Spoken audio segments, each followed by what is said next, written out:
Pertumbuhan ekonomi kita dari tadi kita ngomongin tentang fiskal ya, bahwa ekonomi kita disupport oleh fiskal. Kemana nih moneter? Kayak gitu loh. Ini perannya moneter nih apa?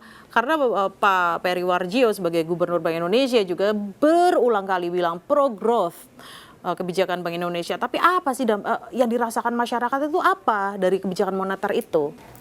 Kebijakan moneter itu berkaitan dan dampaknya sangat besar terhadap pasar modal dan stabilitas nilai tukar rupiah. Kebijakan fiskal sangat berkaitan dengan pertumbuhan ekonomi. Gitu loh. Jadi ini seperti misalnya kita punya dua kaki, yang kaki kiri dan yang kaki kanan fungsinya beda. Kaki kiri misalnya penopang kalau main bola ya, gitu loh. Dia penopang, yang kaki kanan ya bagian nendang bola. Yang nendang bola itu Kementerian Keuangan, yang menopang ini adalah moneter. Nah, dalam hal pertumbuhan, ini menjadi jurisdiksinya dari Kementerian Keuangan, kita harus akui. Karena kredit to GDP-nya kita itu 50% aja, 40-50% yang memiliki uang di perbankan. Jadi ya Anda naikkan turunkan suku bunga, berpengaruhnya nggak lebih dari 40% kok ke perekonomian. Di mana Anda bisa berpengaruh, di mana BI bisa menjadi penting di pasar modal kita. Itu pergerakan IHSG, pergerakannya surat utang negara, obligasi sangat bergantung pada nilai tukar rupiah. Jadi kalau misalnya saya jadi gubernur BI, saya akan fokus pada mandatnya. Saya menjadi Pak Peri misalnya gitu kan ya. Udah, saya stabilkan aja lah nilai tukar rupiah. Bu Sri Mulyani ini yang urusan nendang bola ini adalah kaki kanan nih Kementerian Keuangan. Saya yang menopang aja, mensupport aja. Gitu loh. Jadi dan aliran dana modal asing yang sangat terpengaruh oleh stabilitas rupiah, yang sangat berpengaruh dari BI ya, bagaimana melakukan kebijakan moneternya. Ini juga bisa berpengaruh pada pertumbuhan ekonomi. Coba deh apa yang kejadian kalau tiba-tiba rupiah kita 17.000 misalnya. Pasti misalnya perusahaan semen impornya itu pasti akan meningkat. Mereka melakukan layoff. Gitu kan. Perusahaan misalnya bahan makanan, mereka juga inputnya kan dari impor.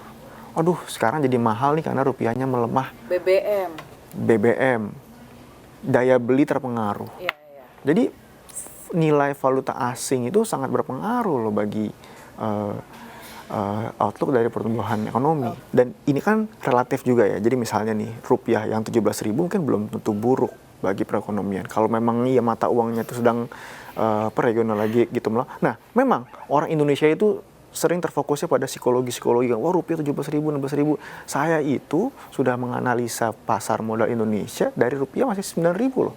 Ada nggak yang kebayang dari 2013 sampai 2025 rupiah dari 9.000 ke 16.000 gitu loh.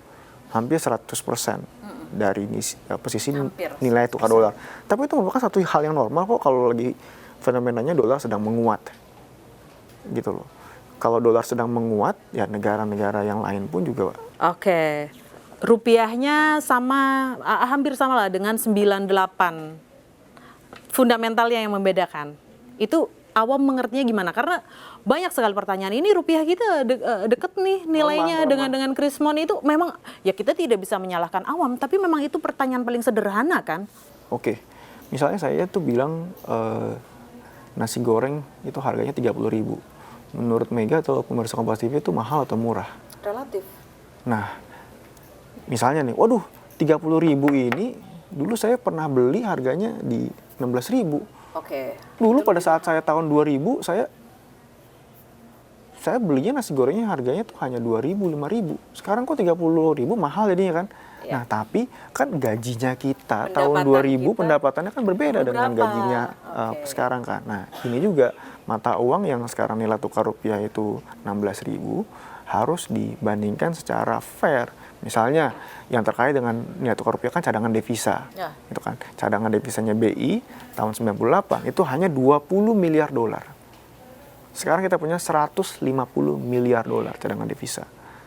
Nah, jadi ini menunjukkan ya rupiah 16.000 dibandingkannya jangan dibandingkan sama nominalnya tahun lalu dong. Jangan kamu bandingkan dulu naik angkot harganya 1.000. Sekarang mahal dong naik angkot tuh harganya tuh 5.000 loh. BBM-nya dulu berapa? BBM-nya dulu berapa? Sekarang Harganya dulu berapa? Gaji kamu dulu berapa? Seperti Oke, itu. sederhananya seperti itu ya. Baik, terima kasih Mas Putra Satria Sambiantoro, Head of Equity Research Bahana Securities. Saya Dia Megasari Anjaya, sampai jumpa.